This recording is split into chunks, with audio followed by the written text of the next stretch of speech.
en el siglo VI, cómo el canto se formó en el siglo IV, cómo... Eso estamos hablando hoy antes de entrar en el credo de la iglesia. Este libro que yo se lo recomiendo. Me lo regaló Rafael de los Reyes, es uno de los mejores regalos que me han hecho a mí en mi vida. Se llama El Magisterio de la Iglesia. El Magisterio de la Iglesia, escrito por Henry Denzinger, con Z, Denzinger. Pero este libro tiene toda la compilación de todos los concilios de la Iglesia, desde el primero del siglo I hasta el Vaticano II. ¿De? Todos los concilios, menores, mayores, todos los concilios que han influido en la Iglesia Universal, todos los decretos de los concilios están aquí. Como ustedes verán, está lleno de marcas. ¿Tú sabes por qué? Porque yo lo uso. El Magisterio de la Iglesia. Ustedes no saben cómo esto me ha servido a mí para refutar a los protestantes. Porque aquí les puedo decir con fecha, me dicen, inventaron el purgatorio en el siglo XVI, aquí yo le saco desde qué año se habla del purgatorio. Porque yo quiero decirle algo, cuando el concilio no inventa doctrina, el concilio define doctrina. O sea, no hay un concilio que se haya puesto a decir, vamos a inventar tal doctrina, no. El concilio lo que hace es, de la doctrina que ya existe por tiempo en la iglesia, clarifica la doctrina de la iglesia. No hay concilio que haga doctrina. ¿El concilio qué cosa?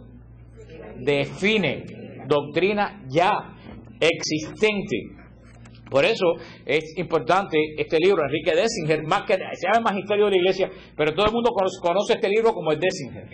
Si tú preguntas cualquier librería el Denzinger, ya todo el mundo sabe de qué libro se está hablando, porque así como se llama, se le conoce con el apellido de su escritor. Han habido 21 concilios mayores y infinidad de concilios menores en la iglesia, pero yo solamente, como no tenemos tiempo de estudiarlo todo, eso puede ser en otra oportunidad, yo me fijé en los 4 que se llaman los 4 grandes concilios. Son los concilios que fijaron la base de la fe, no solo de la Iglesia Católica, de la fe de todas las iglesias cristianas del mundo, a excepción de los mormones y los testigos de Jehová. Hay, por supuesto, Jesucristo del Doral, que no necesita doctrina, pero aparte de Jesucristo del Doral, de los mormones y de los testigos de Jehová, todas las iglesias pentecostales, bautistas, quieranlo o no, la doctrina que ellos tienen fue establecida por la Iglesia Católica, Apostólica y Romana, y ha sido aprobada después de los concilios por el Santo Padre, porque todos los concilios, si no tienen la aprobación del Santo Padre, no es válido. Han habido concilios que han terminado concilios antes que llegara el legado papal. Lo que hace que en ese tiempo se demoraba mucho tiempo las comunicaciones, y el legado papal ha llegado después de terminado concilio y han tenido que volver otra vez a comenzar el concilio, porque sin la aprobación del Santo Padre ningún concilio es válido.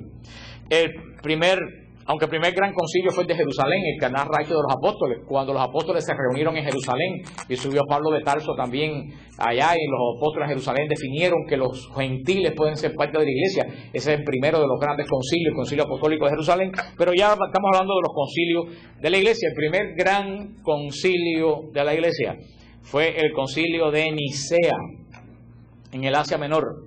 Concilio de Nicea, que se efectuó en el año 325.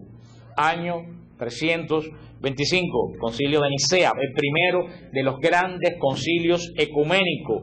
Nicea, ciudad del Asia Menor, y fue convocado por el emperador Constantino. Algunos protestantes dicen, ¿tú ves? El emperador Constantino es el que hizo el concilio. No. Acuérdense que ¿de qué año estamos hablando? 325. Un error grande que cometen todas las personas que tienen poco sentido común, que es el menos común de los sentidos, es querer juzgar una época con la mentalidad de nosotros. Tú no puedes juzgar ni siquiera cuando tú eras chiquito, hace 40 años, con la mentalidad de hoy. Porque una cosa, cuando uno era niño, que se juzgaba de una forma, hoy se ve de otra forma. Y tu papá que te daba 4 nalgas en el medio de la calle y nada pasaba, hoy en día hace eso y va preso por abuso infantil. O sea, tú de 40 años acá, tú no puedes juzgar con el criterio de hoy. Tú no puedes juzgar con el criterio de hoy lo que pasó en el 1800. menos tú puedes juzgar un hecho del siglo IV con mentalidad del siglo XXI.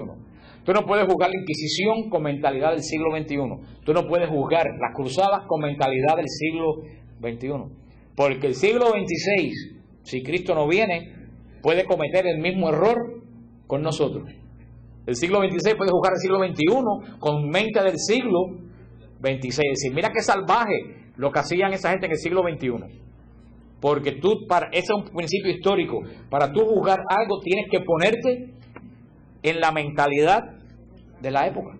Pasa como la Biblia, tú no puedes leer la Biblia con mentalidad del siglo XXI. Totalmente, como dicen, pero ¿cómo los judíos mataron a toda la gente de Jericó? Vuelvo a decir, tú no puedes juzgar un hecho que sucedió en Jericó hace 4000 años con tu mentalidad del siglo XXI. Tienes que ponerte en la época.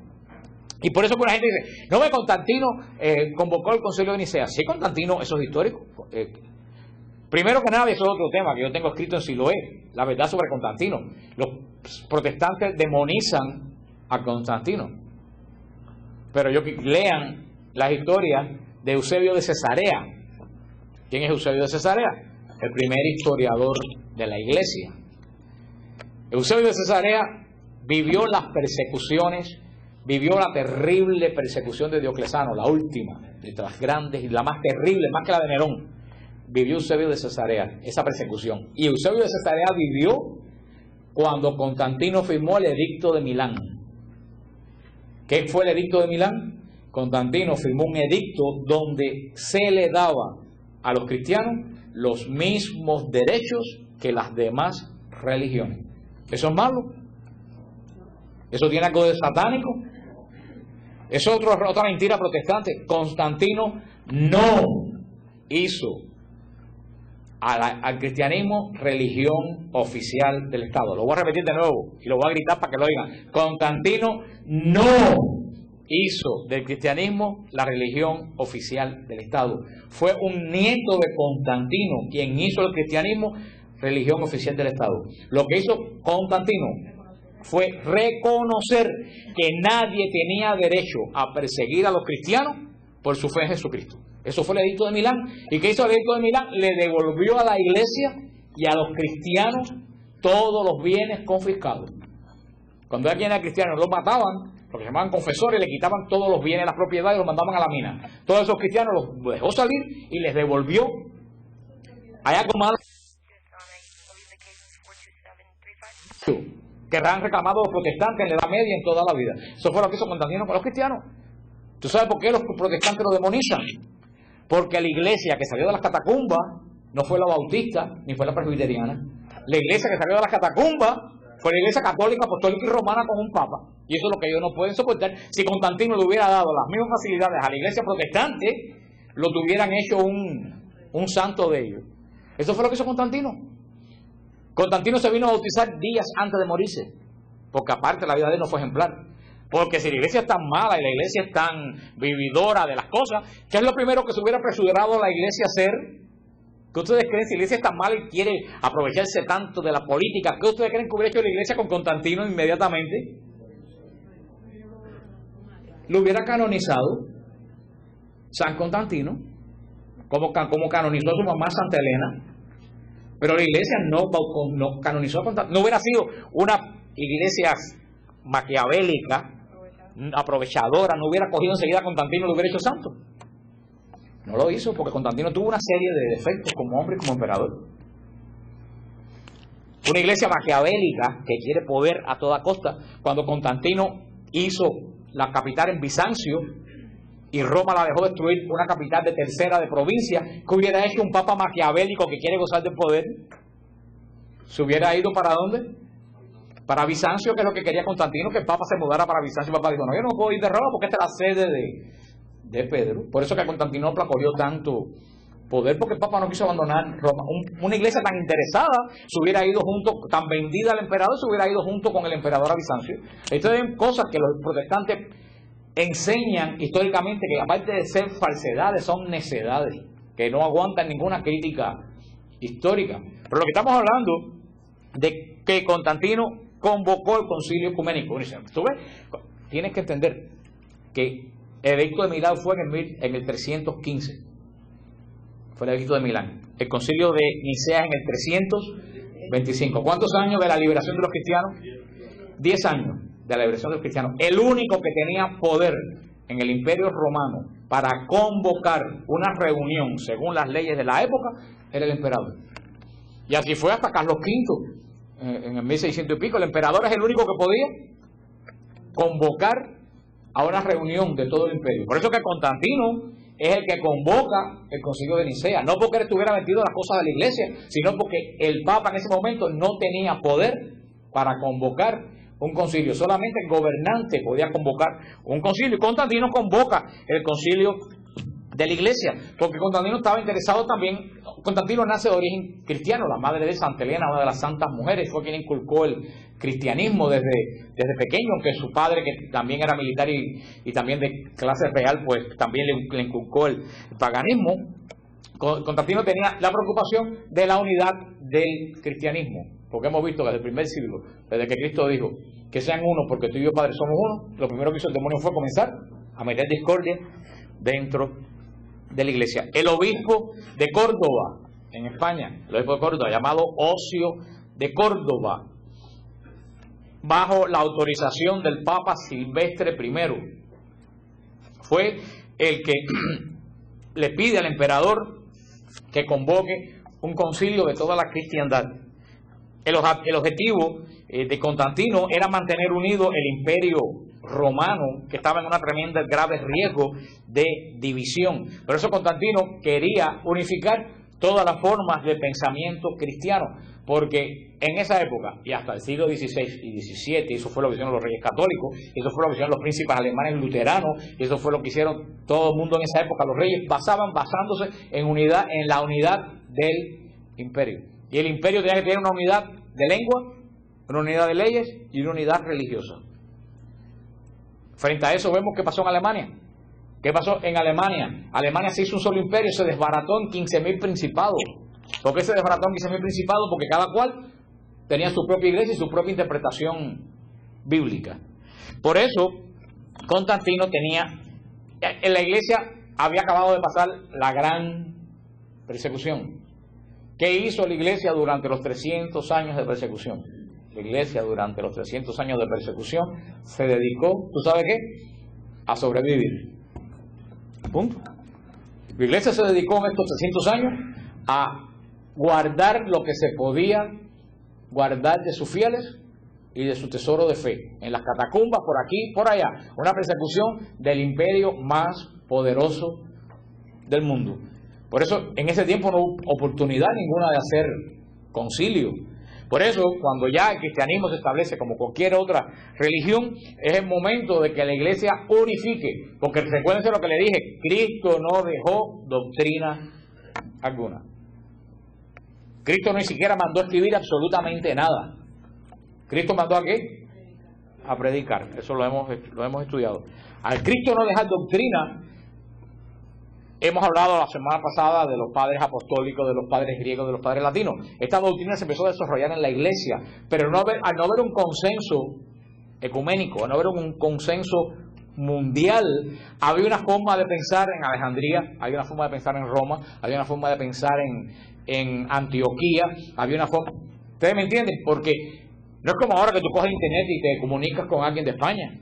En esa época comunicarse Antioquía con Alejandría era una verdadera odisea, si se llegaban a comunicar en alguna vez. Por eso a los 10 años de establecida allá la iglesia, que vuelven a levantarse las iglesias, hay que lean su Eusebio de Cesarea, para que vean la emoción de ese hombre cuando veía la consagración de las iglesias por los obispos. Y van a ver que los obispos salidos de la catacumba consagraban las iglesias con el mismo ritual que se consagra cualquier iglesia hoy en el siglo XXI.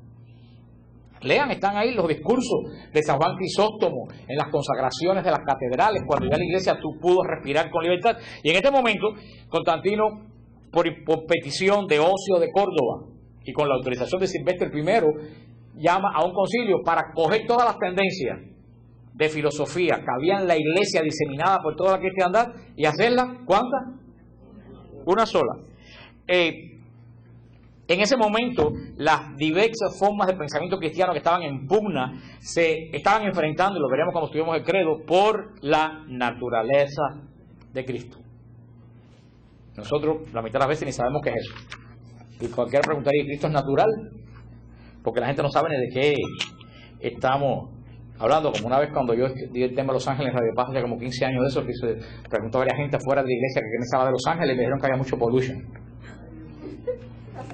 Sí, asociaron mi pregunta con la ciudad de Los Ángeles. Estaba preguntando a la salida de una misa que qué pensaban de Los Ángeles. Y alguien me dijo, no, hay mucho pollution. Yo dije, mejor que no pregunte, porque ya me doy cuenta que lo menos que está en la cabeza de un católico que sale de misa son los ángeles de Dios. Así estamos nosotros.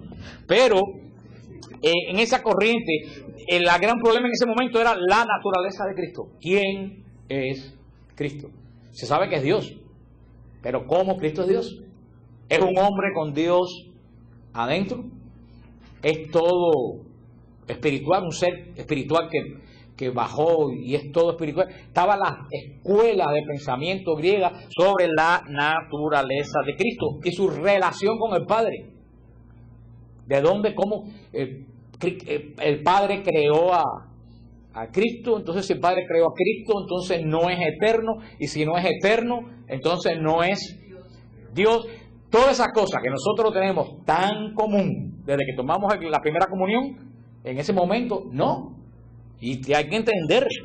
Y producto de esas disputas doctrinales, entró una de las primeras herejías después del gnosticismo. El gnosticismo fue la gran herejía del siglo I y va a ser la gran herejía del siglo último. Después del gnosticismo, la gran herejía de ese momento fue el arrianismo. ¿Qué cosa fue el arrianismo? El arrianismo surge de un presbítero de Alejandría llamado Arrio. Ese presbítero se llamaba Arrio. Junto con Eusebio de Nicomedia, tenían la doctrina de que el Hijo se había encarnado en Jesús, era el primogénito de Dios. Por lo tanto, tenía un origen. Era una criatura. Esa era la doctrina de los arrianos. Decía, es la primera de las criaturas, pero no es Dios. Es la doctrina muy parecida a la que tienen los testigos de Jehová. Es una de las primeras criaturas, pero no es Dios. No es coeterno con el Padre.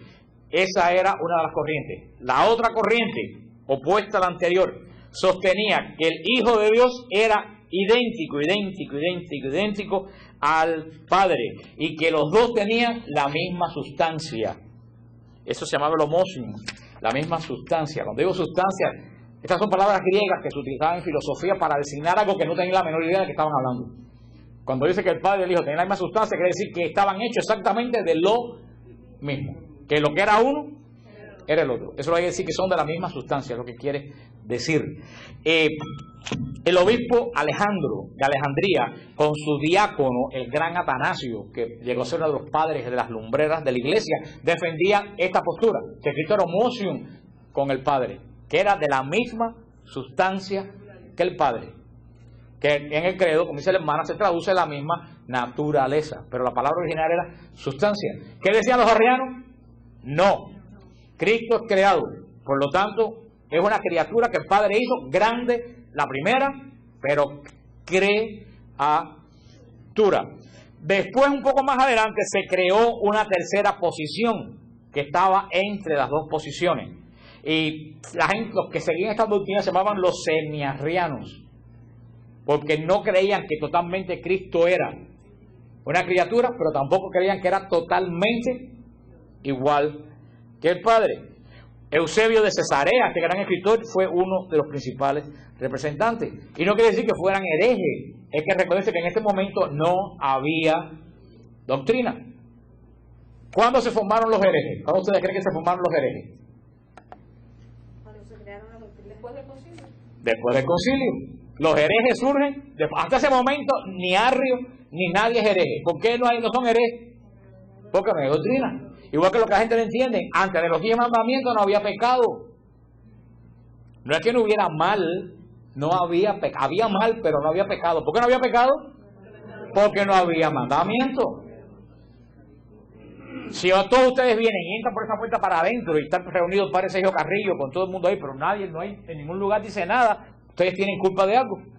Ahora, hay un letrero que dice, no entren. Si ustedes entran, eso pasó cuando pusieron los mandamientos, por eso San Pablo, los mandamientos engendran pecado. Y así pasa, no había doctrina, no había hereje. Por eso todas estas corrientes fueron... Los semiarrianos afirmaban que el Hijo no tenía inicio temporal, pero debía considerarse al Padre como precediéndolo en existencia. Los semiarrianos afirmaban que el Hijo era una sustancia similar, pero no igual al del Padre. A nosotros nos parece una cosa sutil, pero para esta gente era debido a muerte. No había doctrina. Había doctrina y esta gente se lo tomaba muy, pero muy en serio. En este concilio, en este primer concilio de Nicea, asistieron más de 300 obispos. Que estamos hablando a 10 años de la liberación de la iglesia. Estamos hablando bastante, con un medio de comunicación súper limitado. Asistieron 300 obispos y fue presidido por Ocio de Córdoba. Otro error, Constantino no presidió el concilio. Constantino no podía presidir el concilio porque no era ni siquiera bautizado. El que preside, los protestantes pintan hasta Constantino sentado en el medio del concilio con todos los obispos. Constantino ni sabía nada de arrianismo ni de semiarriano, él solamente era la autoridad. Pues Ocio de Córdoba lo presidió y el Papa mandó, Silvestre mandó dos sacerdotes romanos, Víctor y Vicentius, que fueron los legados papales al concilio, los que representaron al Papa en el concilio. Casi todos los padres conciliares, la inmensa mayoría de los padres conciliares, condenaron de primera mano el arrianismo. O sea que el arrianismo fue totalmente condenado en ese momento. A partir de ahí, el que creyera que Cristo tenía origen, ¿era qué cosa? Hereje. Porque ya ahí se empezó a definir la doctrina. El obispo Ocio decidió en favor de Atanasio, de la propuesta de Atanasio y de Alejandro, de Alejandría, del obispo Alejandro, declarando que Jesús era consustancial con el Padre, que ahora en el credo decimos de la misma naturaleza que el Padre. Consustancial quiere decir de la misma naturaleza del Padre. Y en ese momento se formula el credo niceno, que es el origen de nuestro credo.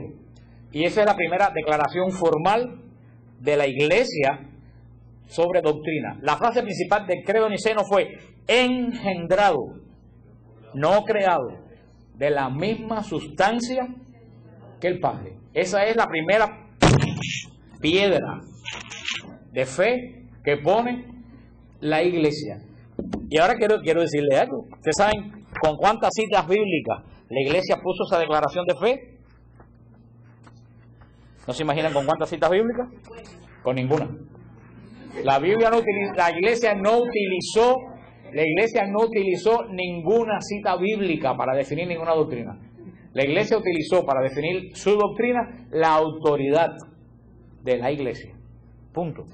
Ahora, para definir cualquier cosa tienes que presentar 70 versículos bíblicos. La Iglesia no utilizó versículos bíblicos. La Iglesia dice: nosotros tenemos una autoridad que viene por encima de la Biblia, porque viene del que escribió la Biblia.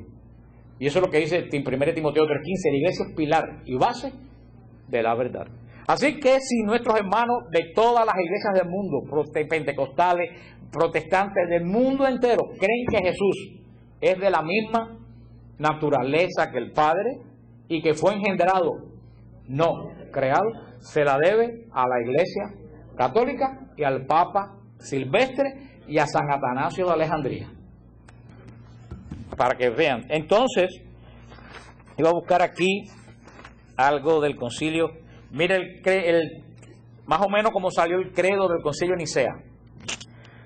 Creemos en un solo Dios, Padre omnipotente, creador de todas las cosas, de las visibles y de las invisibles, y en un solo Señor, con esa mayúscula, Jesucristo, Hijo de Dios, nacido unigénito del Padre, es decir, de la misma sustancia del Padre, Dios de Dios, luz de luz, Dios verdadero de Dios verdadero, engendrado, no hecho consustancial al Padre, por quien todas las cosas fueran hechas, las que hay en el cielo y las que hay en la tierra, que por nosotros los hombres y por nuestra salvación descendió y se encarnó, se hizo hombre, padeció y resucitó al tercer día, subió a los cielos y ha de venir a juzgar a los vivos y a los muertos.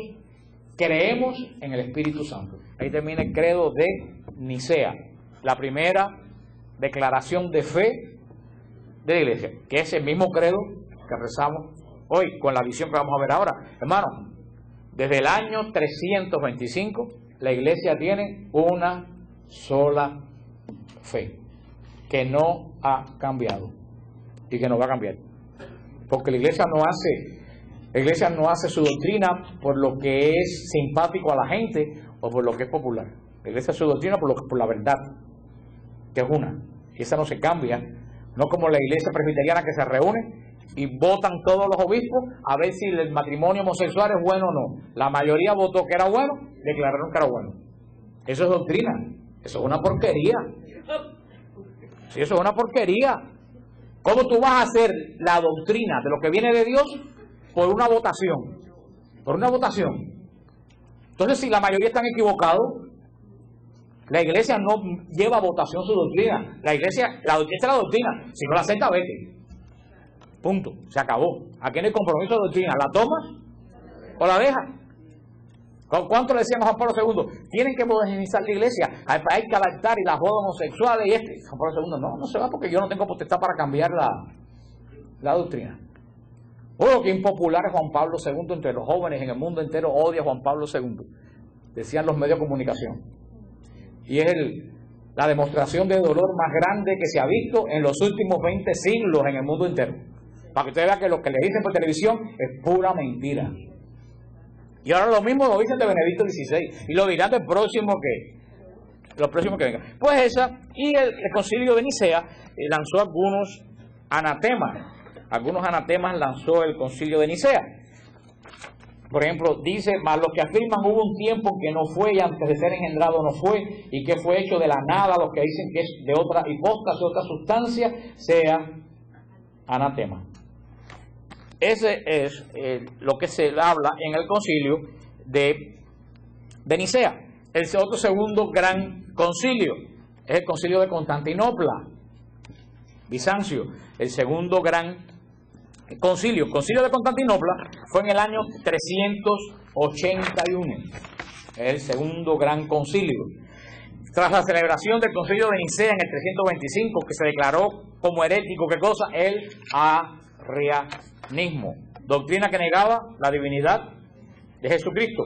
Esta doctrina volvió a resurgir con fuerza en Constantinopla, gracias al apoyo de uno de los obispos de Constantinopla, Eusebio de Nicomedia, que fue uno de los padres del concilio de Nicea, convenció al sucesor del emperador Constantino para que apoyara el arrianismo y rechazara la línea ortodoxa aprobada por Nicea. Y hubo una confusión, quitaron obispo, pusieron obispo, y surgió una nueva doctrina que defendía Macedonio de Constantinopla, que afirmaba la divinidad de Jesucristo, pero negaba la divinidad del Espíritu Santo.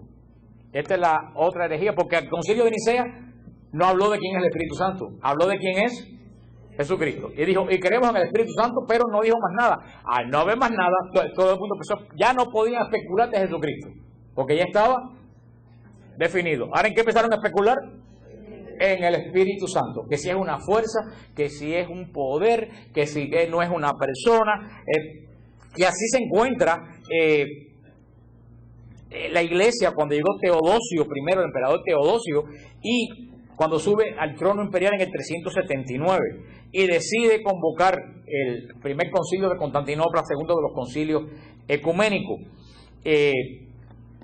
En este concilio de Constantinopla, más que nada, se van a enfocar en quién es el Espíritu Santo. Y vuelven lo mismo los legados del Papa, vuelven y se declara en el Concilio de Constantinopla, se vuelve a hablar de quién es el Espíritu Santo. Y dice el Concilio de Constantinopla: no rechazar la fe de los 318 padres reunidos en Nicea, sino que permanezcan firmes y anatematizar toda herejía, y en particular la de los arrianos o eudoxianos, y lo de los semiarrianos, y lo de los sabelinos y los marcelianos, eran otras herejías que vamos a ver más adelante que habían en esa época.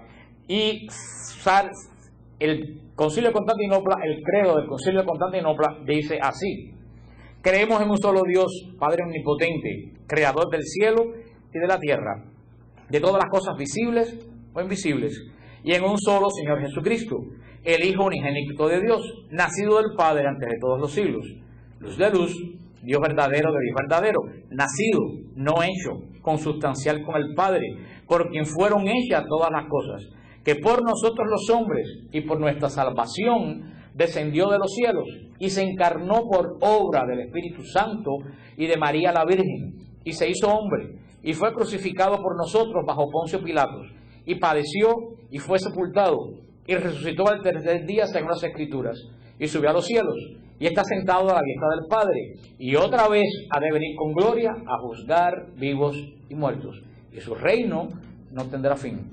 Creemos, esta es la parte más importante del Concilio de Constantinopla, creemos en el Espíritu Santo, Señor y vivificante, que procede del Padre, que juntamente con el Padre y el Hijo es adorado y glorificado, que habló por boca de los profetas. Creemos en una sola santa Iglesia católica y apostólica. Confesamos un solo bautismo para el perdón de los pecados. Esperamos la resurrección de la carne y la vida del mundo futuro. Amén. El Concilio de Constantinopla termina el credo que nosotros procesamos en la misa todos los domingos. Por eso el credo que procesamos los domingos en la misa se llama credo de Nicea Constantinopla, porque el credo que decimos en la misa los domingos es producto de los dos concilios. Esa del año 381 en adelante hasta el día de hoy ha sido la fe de la Iglesia. Esa es la única profesión de fe de la Iglesia. Y eso lo acabamos de empezar a estudiar cuando terminemos con esta parte. Eso es lo que la Iglesia cree. Y el que no crea con uno de los puntos del credo, lo mejor que hace es abandonar la Iglesia. Porque toda nuestra doctrina se basa en la fe del Concilio de Nicea y en la fe del Concilio de Constantinopla. Por eso es el credo de Nicea Constantinopla, que no es el credo que se reza en el rosario, que se llama el credo de los apóstoles. Ese credo, que es más corto, es una profesión de fe particular de la Iglesia de Roma, que se cree que lo hizo San Pedro, pero como no hay certeza histórica, pero está desde el siglo I en la Iglesia de Roma, la Iglesia lo utiliza porque tiene todos los elementos de la fe, pero no está tan completo. La profesión de fe de la Iglesia no es el credo de los apóstoles de Roma. La profesión de fe de la Iglesia es la profesión de fe de Nicea Constantinopla. Es la profesión de fe de la Iglesia por los últimos 17 siglos.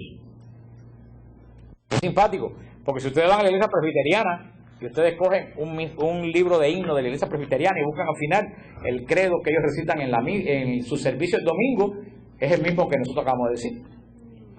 Y tú oirás a los presbiterianos decir: creo en la Iglesia, que es una santa, católica y apostólica. Y tú dices: ¿sí? Tú dices: bueno, pues si lo dices, ¿por qué no se vienen para acá? Ustedes van a la iglesia episcopal, van a la iglesia metodista, van a la iglesia luterana, van a la iglesia y van a oír decir: creo en una iglesia que es santa, católica, apostólica. Porque todas las iglesias del mundo, menos los testigos de Jehová y los mormones, están, la base de ellos es el credo de Nicea Constantinopla.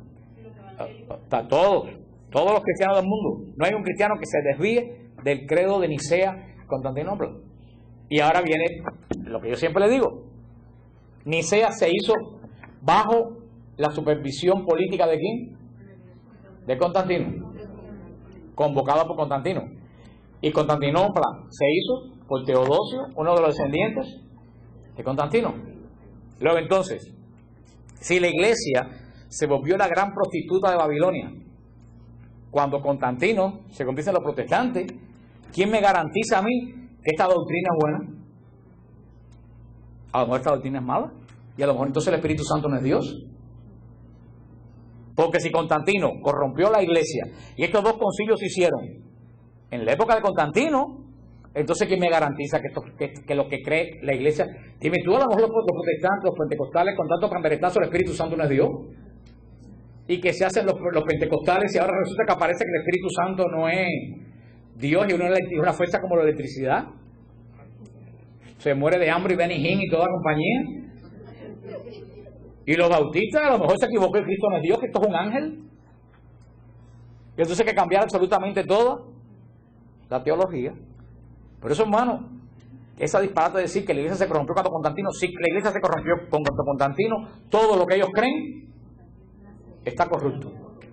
Está corrupto. Entonces tiene dos cosas: o lo acepta o dice que todo está equivocado. Lo que pasa es que ellos no saben de dónde salió lo que ellos creen. Ellos no saben que lo que ellos creen lo formó la iglesia católica, apostólica y romana. La ignorancia atrevida. Y para más froña, no lo hizo antes de Constantino, lo hizo después, porque si hubiera sido antes de Constantino hubieran dicho, bueno, es que se corrompió. Después, no, todo esto se hizo después de Constantino. Así que lo tomas o lo dejas. Si la iglesia se convirtió en la gran prostituta de Babilonia y se volvió un desastre, entonces toda la doctrina que tenemos, nadie puede, ni siquiera si la iglesia, si Constantino hizo concilio de Nicea en el 325 y la iglesia define todos los libros del Nuevo Testamento en el 397, ya muerto Constantino, ¿quién me garantiza a mí que estos libros están buenos? A lo mejor la iglesia votó los buenos y se quedó con los malos porque estaba equivocada. Entonces resulta que toda la Biblia está enredada. Habrá que leer el Evangelio de Santo Tomás, a lo mejor el de Judas. ¿Usted me entiende? Ellos en su delirios tremen, porque eso va más allá de ignorancia, ellos pierden contacto con la realidad, pero el problema es que los católicos tampoco tienen conocimiento para hacerlos aterrizar y decir, oye, me frenan. Nosotros no sabemos, ni siquiera nosotros conocemos nuestra doctrina. Entonces tenemos estos dos grandes concilios, pero viene un tercer concilio, un gran y tercer concilio, el concilio de Éfeso, donde estuvimos nosotros.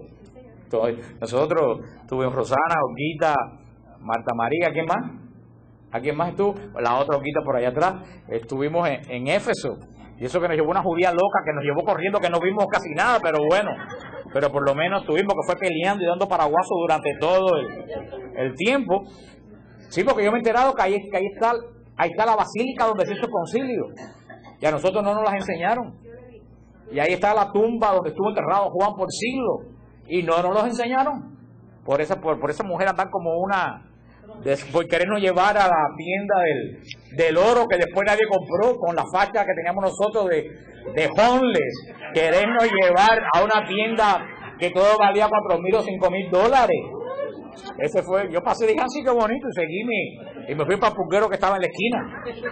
Éfeso, concilio de Éfeso. El concilio de Éfeso se celebró entre el 22 de junio y el 16 de julio del año 431. Ese concilio es muy importante para nosotros. El concilio de Éfeso, entre el año 400, comenzó el 22 de junio del 431 y terminó el 16 de julio de ese mismo año. Está considerado, todos estos concilios que estamos mencionando hasta ahora son concilios de la Iglesia Católica y de la Iglesia Ortodoxa. Todos estos concilios primeros de la Iglesia son comunes, porque cuando eso no había separación entre la Ortodoxa y la Católica. O sea que todos esos concilios son comunes a ambas iglesias. Convocado por el emperador Teodosio II para poner fin a la querella nestoriana, se reunieron 200 obispos bajo la presidencia del patriarca de Alejandría, que en ese momento era San Cirilo de Alejandría, otro de los padres ilustres de la iglesia. Al contrario de los anteriores concilios, que las cuestiones giraban alrededor de Dios, de la unicidad de Dios, el concilio de Éfeso tomó un poco de otra dirección, preguntándose sobre la naturaleza de Cristo. Porque acuérdense que los otros, más que nada se definió que Cristo es Dios y que el Espíritu Santo es Dios. Este concilio va a hablar sobre la naturaleza de Cristo, sobre la naturaleza humana la naturaleza divina que hay en Jesús. Porque Nestorio, que fue uno de los obispos, Nestorio decía que, a ver si ustedes me entienden lo que decía Nestorio. Nestorio decía que en el vientre de María se encarnó un niño como todos los niños, y que cuando María dio a luz a un niño como todos los niños, y que después en un momento de la historia la divinidad entró dentro del niño aquel que María estaba criando. Eso es lo que es Nestorio. Entonces Nestorio se negaba a comparecer, inclusive de ir a Éfeso, y mandó al patriarca Juan de Antioquía, fue quien lo mandó por él. Y en este concilio se define que en Jesús hay dos naturalezas: la naturaleza humana y la naturaleza divina, pero que una naturaleza y la otra están tan ligadas que no se puede decir dónde está la divina y dónde termina la humana. O sea que dice que en Cristo todo lo humano es divino y todo lo divino es humano. Que tú no puedes decir esta parte es humana, esta es divina. La encarnación de la segunda persona de la Trinidad es totalmente humano y es totalmente, cada gen de Jesús es humano y al mismo tiempo es divino.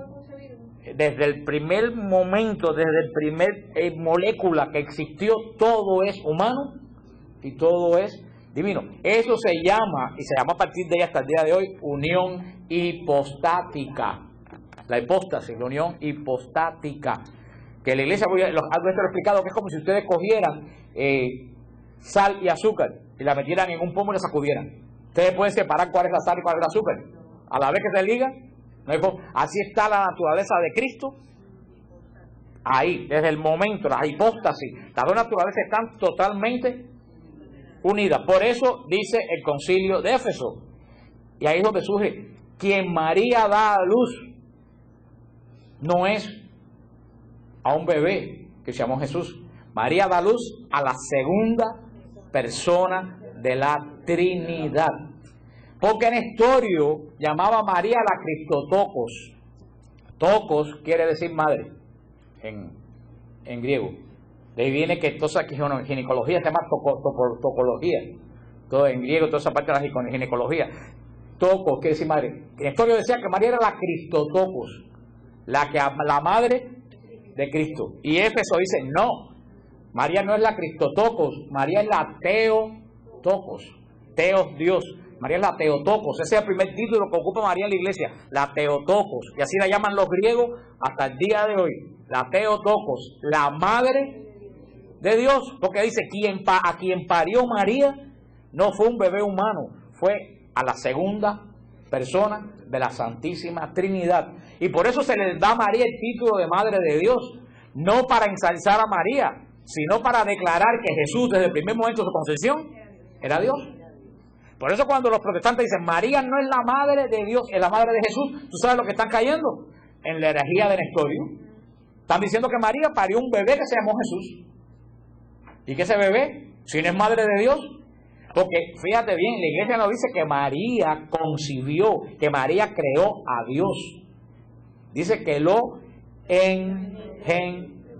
Es algo muy diferente. No creó, engendró. ¿Por qué engendró? Engendró un ser que era preexistente. Nosotros somos creados en el vientre de nuestra madre porque no existimos antes. Cristo sí existía como segunda persona en forma espiritual. Cuando entra por el poder del Espíritu Santo en el vientre de María, para siempre la segunda persona de la Trinidad dejó de ser espíritu. Jamás volverá a ser espíritu. Jesús resucitado no es espíritu. Él se lo dice a los apóstoles: denme comida para que vean que yo no soy un espíritu. Es una forma diferente que nosotros no tenemos idea qué cosa es, pero no es espíritu, sigue siendo verdadero hombre porque comía. Por eso que prueba que no es espíritu. Jesús jamás volverá a asumir ese gran misterio. Cuando Jesús asume nuestra condición humana, la asume para siempre.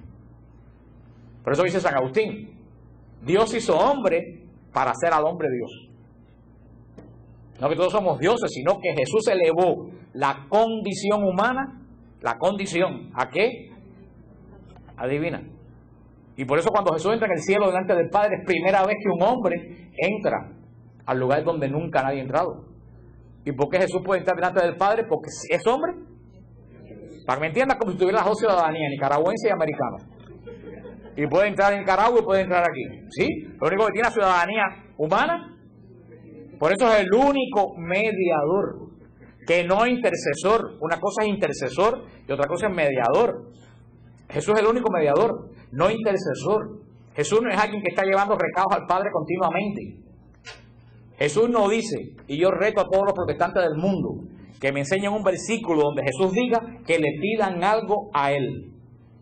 No existe un solo versículo que Jesús diga que le pidan algo a Él. Todo lo que dice Jesús es, pídanle al Padre en mi nombre. Esa bobería que yo tengo que ir a Jesús, pida a Cristo, no, quien diga, al contrario, Jesús me abrió el camino al Padre, yo puedo ir delante del Padre.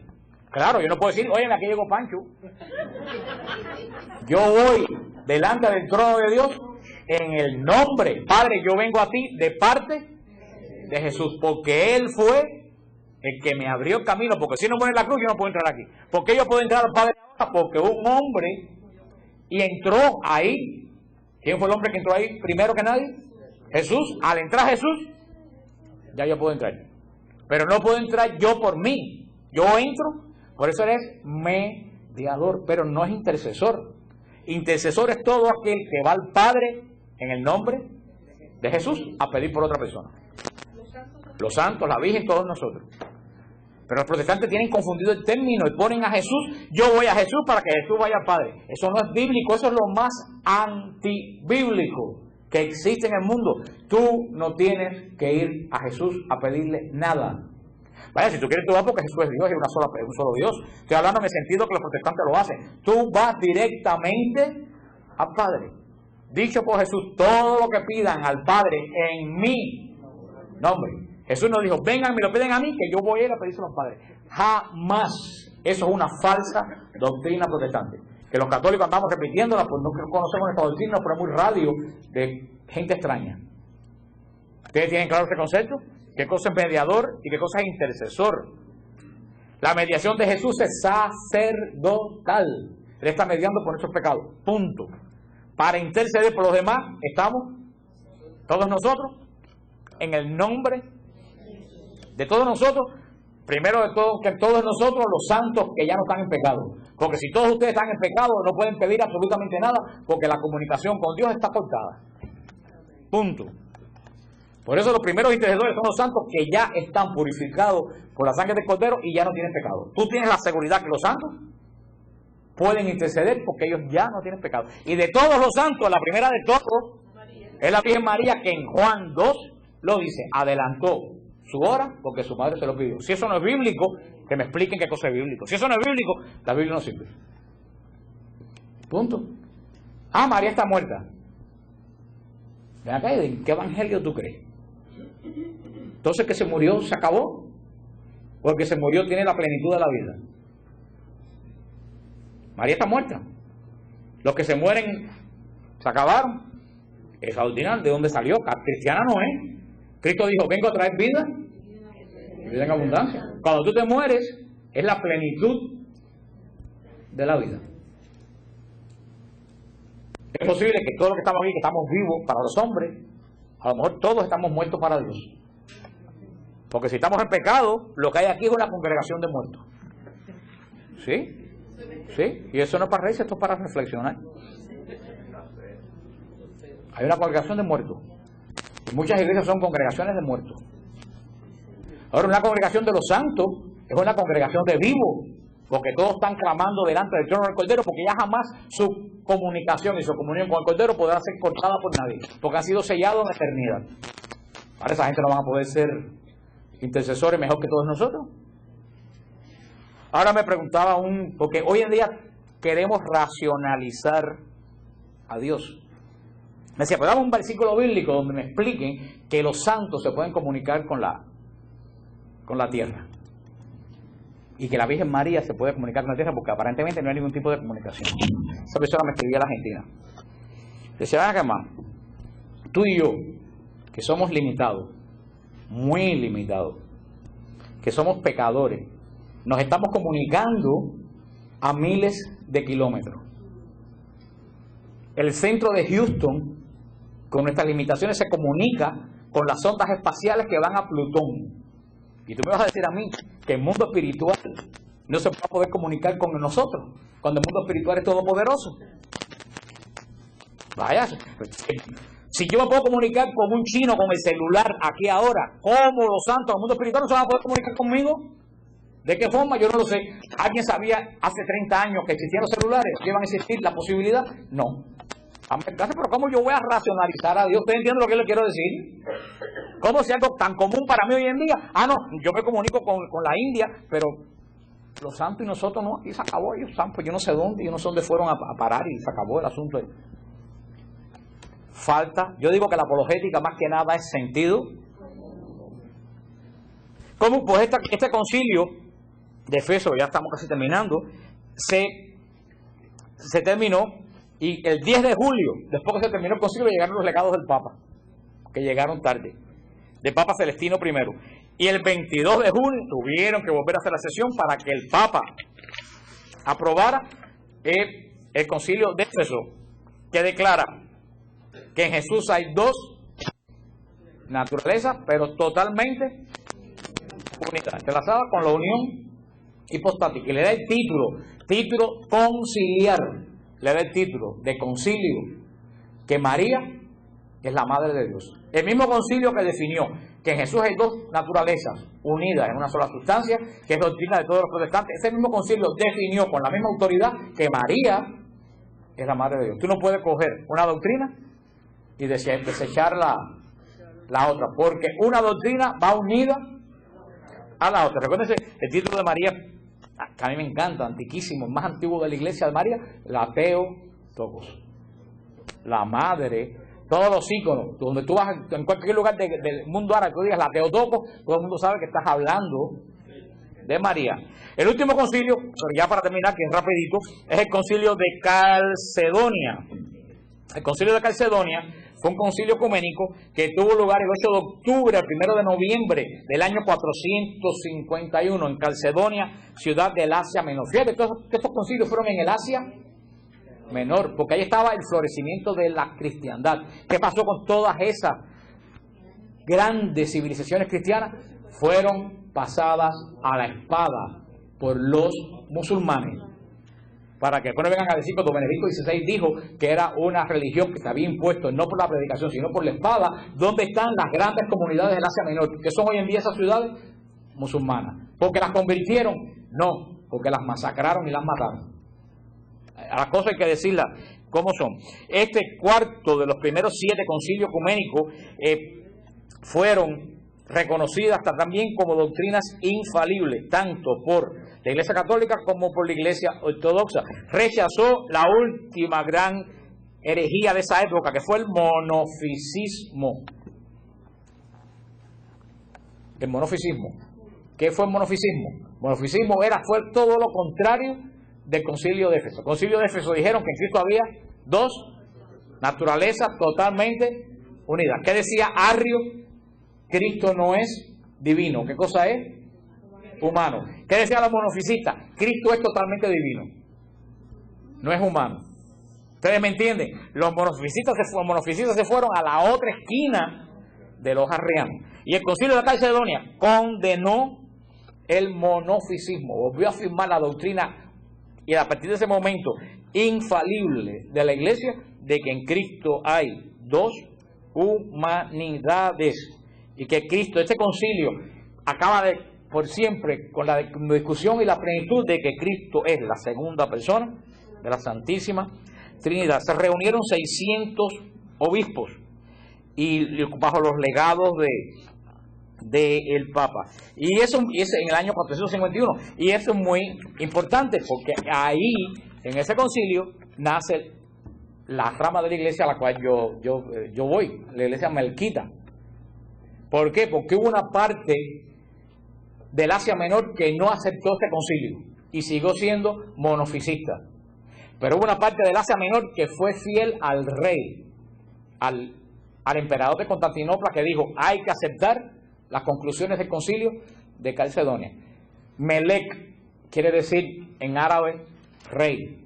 Por eso los melquitas fueron los que fueron fieles al rey. Fue la iglesia oriental bizantina que aceptó que en Cristo hay dos naturalezas bajo una sola sustancia. Es la iglesia melquita, católica, apostólica y romana, a la cual San Judas es parte de la iglesia melquita. Por eso se llama melquita, Melec, porque fueron fieles al rey. Hubo una parte de Asia Menor que no aceptó, y crean que no, todavía hasta el siglo XVIII en el norte de la China había monofisistas, habían iglesias monofisistas, y en Irak hay iglesias monofisistas que tienen liturgia como la liturgia católica, los sacramentos, y parecen son totalmente igual que nosotros, pero ellos creen que Jesús no es humano, que es divino. Y la iglesia copta de Etiopía, no la copta de Egipto, la iglesia copta de Etiopía también es monofisista. Cree igual que Jesús murió en la cruz, que resucitó entre los muertos, que está sentado a la derecha del Padre, que vendrá a juzgar vivos y muertos. Creen que María es la madre de Dios, pero creen que Jesús hay una sola hasta el día de hoy. Y hasta hace poco la iglesia armenia se pensaba que era monofisista, pero en todas las, y por eso estaba separada de Roma, pero en todas las conversaciones que ha habido con Roma se han dado cuenta que la iglesia armenia no es monofisista, sino que en la forma antigua de expresar su lenguaje hubo una confusión al traducir las notas. Entonces ya se da la conclusión que la iglesia armenia no es monofisista. Porque a veces estamos hablando de una falta de comunicación tremenda entre un lugar y otro. Que no solo la falta de comunicación, el idioma entre un lugar y otro, las traducciones entre un lugar y otro, el que interpretaba y traducía, todo eso fue origen de muchas controversias, que hoy en día no hay forma, con todos los medios de comunicación que hay, todavía nosotros nos confundimos y decimos que alguien dijo lo que no dijo. Y yo digo, pero que no saben leer. Esos son los grandes concilios. Ya son las 10, solamente yo lo quería leerles como curiosidad. Voy a coger unas cuantas de algunos concilios salteados como curiosidad, para que ustedes sepan algunas de las cosas. Por ejemplo, vamos a ver. Mira, buscar algo que sea importante ya para cerrar.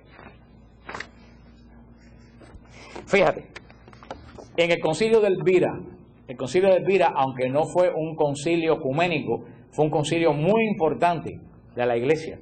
El concilio de Elvira fue en el año 300 en España. Pero fíjate, entre las cosas que dijo el concilio de Elvira, que para que es una idea, oye lo que dice en el canon 27. El obispo o cualquier otro clérigo que tenga consigo solamente a una hermana o una hija virgen consagrada a Dios, pero en modo alguno que tenga conviviendo con él a una extraña. Prohibimos totalmente a los obispos, presbíteros, diáconos, a todos los clérigos puestos en ministerio, que se abstengan de sus cónyuges si en algún momento la han tenido, sino que sea apartado del honor de la clerecía. Ya en el año 300, el concilio de Elvira deja bien claro el celibato. Puso en orden algo que aparentemente uno lo cumplía y algún obispo tenía alguna ayudanta viviendo con él y dijo, nada de eso, solamente que con los obispos, los presbíteros vivan familiares. Que si hoy en día todo el mundo tuviera los obispos, los sacerdotes, no anduvieran por ahí de pachanga con todo el mundo, se hubieran evitado muchísimos problemas. Pero ¿sabes por qué a mí nadie me ha acusado de abuso sexual? Porque a mi casa no ha entrado absolutamente nadie. Nadie sabe cómo mi casa está arreglada, ni puedo dar testimonio cómo mi casa está arreglada. Si a mi casa hubiera habido entrada y salida de gente, estoy seguro que en algún momento ya me hubieran acusado. ¿Por qué han habido acusaciones? No voy a decir la palabra porque es muy fea. Por el relajo que ha habido de entra y sale, y ven para aquí, va para allá, y ven esta fiesta, y sale con fulanito ven para mi cuarto esta noche, vamos a conversar, y menganita ven para acá. Y eso ya desde el concilio de Elvira, en el año 300, lo dejó muy claro. Y cuando la iglesia era tan antigua y tan anticuada, que tenía confesionarios llenos de rejas y cortinas, por algo los tenía. Por acá los confesionarios tenían una reja llena de huequitos y una cortina por el medio. Ahí no hay posibilidad ninguna, ni de relajo, ni de acusación de abuso, ni de nada. Pero somos modernos, hay que confesar en un cuarto cerrado, con 2 sillas, ahí entró el demonio. Hermano, la iglesia es vieja, y lo que la iglesia ha ido haciendo a través de los siglos, sabe por qué cosa lo ha hecho, pero quisimos ser modernos y modernizarnos, y junto con el modernismo entró Satanás. Pero fíjate, ya para los que le digan que el celibato lo puso el Concilio de Trento, ya en el año 300, el Concilio de Elvira deja bien claro el celibato. A ver, alguno otro. Fíjate, en el 343, en el Concilio de Sárdica, en el 343, oigan lo que dice.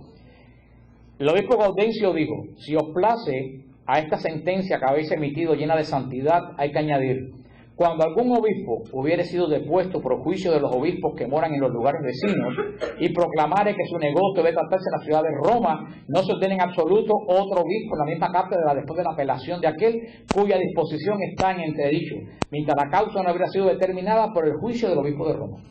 En el año 343 ya se dice que el único que puede dilucidar en problemas de la iglesia es el obispo de Roma, y que no se haga nada sin contar con en el año 300, y si el concilio lo dijo, que ya eso venía como una costumbre establecida. En los cánones contra Orígenes, que escribió el Papa Vigilio, si alguno dice o siente que las almas de los hombres preexisten o que fueron inteligentes y santa potencia, sean anatemas. ¿Tú sabes qué cosa es? La reencarnación, en el año 553. Para los que dicen que la reencarnación era una doctrina de la iglesia. A ver, ya si veo alguno otro interesante. Había uno por aquí de lo más, muy antiguo. A ver si lo veo. Fíjate que de los antiguos, que es de los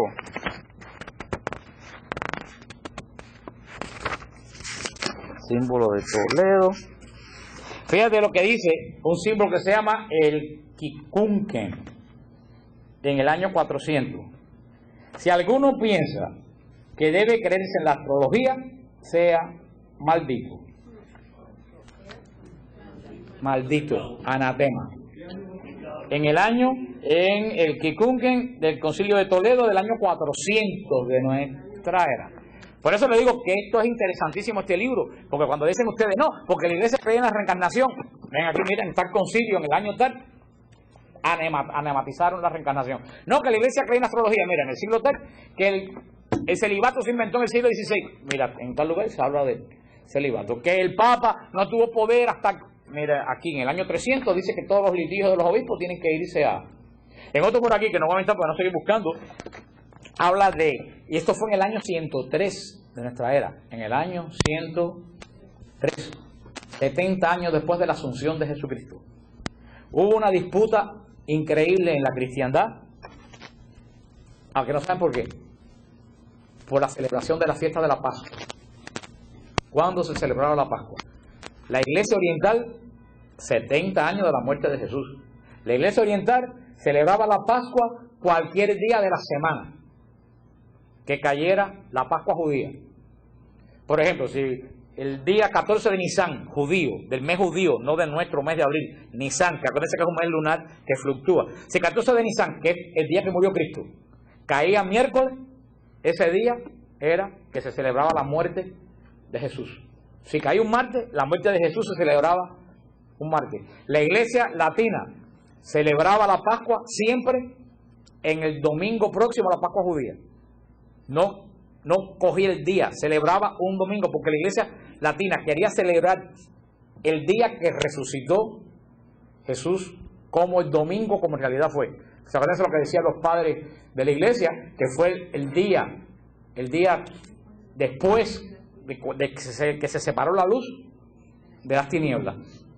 Entonces hubo una disputa tremenda y fue el Papa Víctor en Roma quien dijo: la Pascua hay que celebrarla domingo, la semana de la primera luna nueva de primavera, que es la Pascua judía, donde cae la Pascua judía, pero no un día rotativo como la Pascua judía, porque la Pascua judía puede caer cualquier día de semana. Siempre se va a celebrar la semana mayor de domingo a domingo. Y a partir de ese año, los protestantes, ¿cuándo celebran la resurrección? ¿Qué día lo celebran? Cualquier día de la semana. Domingo. Ellos no saben que si ellos celebran la resurrección domingo es porque la Iglesia Católica definió que ese día hay que celebrar la resurrección domingo. Y la Iglesia de Oriente aceptó ya en el año 103, aceptó lo que dijo el Papa Víctor y se acabó la discusión. Todas las iglesias comenzaron a celebrar la Pascua como se celebra hasta el día de hoy, de domingo a domingo, no cualquier día de entre semana. Por eso yo los animo a ustedes que se compren el Denzinger, este libro, que lo estudien, que hagan como yo. Mira, lo tengo lleno de presilla, lo tengo subrayado por todos lados. Mira, aquí mismo te dice el Papa Bonifacio VIII, que en 1294 te dice bien claro cómo las indulgencias no se pueden vender.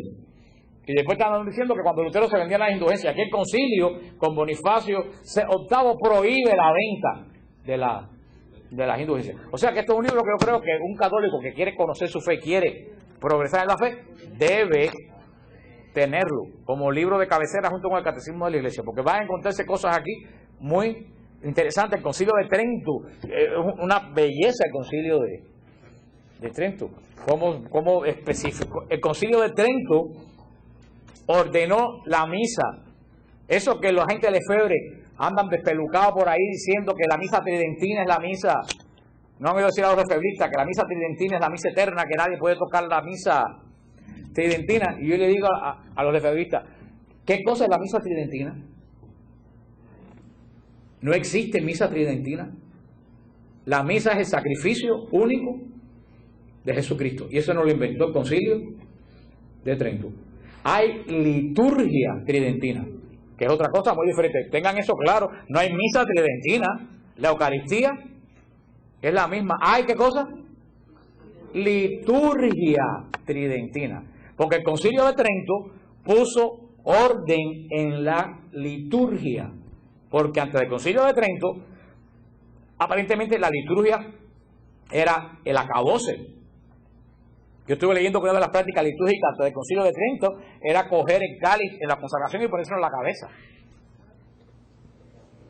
¿Tú sabes por qué? Porque los cálices pesaban mucho. Todo tiene su porqué. Los cálices pesaban mucho. Cuando los levantaban para que todo el mundo lo viera en esas iglesias tan inmensas y pesaban tanto, se lo ponían aquí. Pero después los cálices no fueron tan pesados. ¿Y qué pasó? Se quedó la costumbre de ponérselo. ¿Y qué hizo el Concilio de Trento? Ordenó la liturgia tridentina. Que el Concilio Vaticano II, con el mismo poder que el Concilio de Trento arregló la liturgia, el Concilio Vaticano II la arregló de nuevo y la todos los tiempos. Pero el Concilio Vaticano cambió la Eucaristía. No, ¿qué fue lo que modificó? La liturgia. Mal o bien lo que sea, pero la Iglesia tiene poder para modificar una liturgia mientras mantenga los parámetros principales. Fíjense una costumbre que teníamos antes del concilio, los que se acuerdan antes del concilio, para que ustedes vean cómo se quedan costumbres en la iglesia. Ustedes no se acuerdan que cuando el sacerdote en la consagración, el monaguillo cogía la casulla y la levantaba. Ustedes no saben por qué se levantaba la casulla. Porque esas casullas del siglo XI y siglo XII eran gigantescas y brocadas de oro, pesadísimas. Cuando el sacerdote levantaba la cáliz no podía levantarla, entonces los diáconos cogían la ropa y la levantaban, pero después las ropas se hicieron de seda, que no pesaba, pero ¿qué quedó? Ese gesto que nadie sabía porque levantaban. ¿Qué hizo el concilio? Quitó ese gesto es innecesario, ¿no? Las campanas, bonitas o no bonitas, ¿por qué se tocaban? Porque en esas grandes catedrales europeas como la de Sevilla, que tienen el coro delante del altar mayor, cuando la iglesia está llena, los que están detrás del coro no ven el altar. No ven el altar. Entonces, ¿cómo se enteraban la gente que estaban consagrando? Tocaban la campana. Ya las iglesias todo el mundo ve, pero quedó. ¿Tú me entiendes? Hubieron muchas cosas que se quedaron, que perdieron el sentido, y los concilios pueden, manteniendo la esencia de la misa, ¿cómo se llama? Liturgia de la palabra, ofertorio, plegaria eucarística, consagración, comunión, acción de gracias, manteniendo, que ha sido desde que vino San Justino en el 150 hasta el día de hoy, manteniendo eso. Lo que la Iglesia ha hecho con las distintas liturgias ha sido modificar las liturgias, pero todo eso, que hay una liturgia tridentina, no existe. Digo que hay una misa tridentina, no existe. Y que Papa Pío V ordenó que fuera para toda la eternidad la misa tridentina. Ningún Papa tiene poder para... El Papa es infalible, ¿en qué? En moral, en fe y en costumbre. El Papa no es infalible en liturgia. Te lo digo para cuando vengan estos lefebristas que traen unas leyes y unas cosas que no están muy preparados, también lo confunden. La semana que viene, si Dios quiere, comenzamos con el credo de Nicea, Constantinopla. Una pregunta. Dime. El título de que es cuestión de controversia de María de Corredentora. No existe ese título en la Iglesia. Y Juan Pablo II, y lo tengo el escrito y todo en mi casa, Juan Pablo II dijo bien claro que no se iba a declarar ese título porque no era necesario. Lo dijo Juan Pablo II, que más mariano que Juan Pablo II hay que mandarlo a hacer, porque dice que se iba a aumentar. No quiere decir que María no sea corredentora, María es corredentora como también tú y yo somos corredentores, pero declarar esos dogmas es aumentar más la confusión que existe ya. Pero tampoco, porque el manípulo no decía nada para acercarse, pero ya con ventilador no hace falta manípulo. No hace falta manípulo. Son cosas. Estamos haciendo la colecta, ya hacemos los anuncios y nos vamos.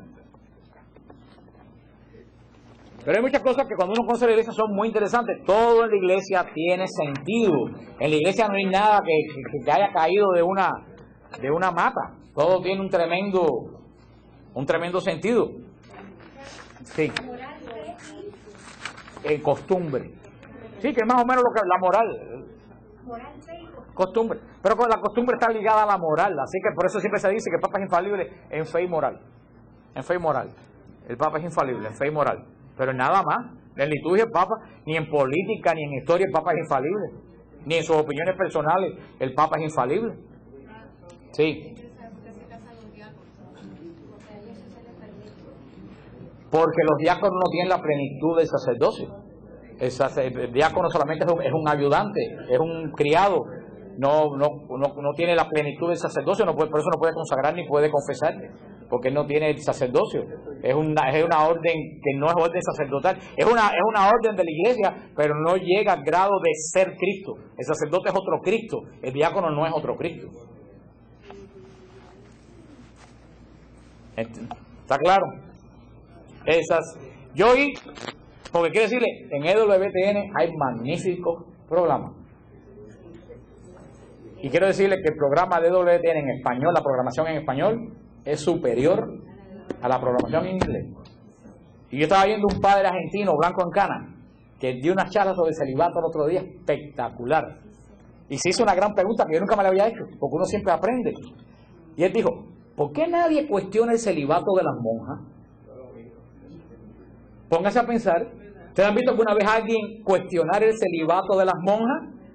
Se cuestiona el celibato sacerdotal, pero algunos dicen, no, las monjas se deben casar. ¿Han oído alguna vez decir eso? Y decía el padre, ¿no habrá un poco de machismo detrás de todo eso? Que el hombre siempre tiene y la mujer no. Una gran pregunta. Yo nunca he visto cuestionar, ciertamente, ni ustedes han visto alguna vez cuestionar el celibato de los budistas, que son célibes.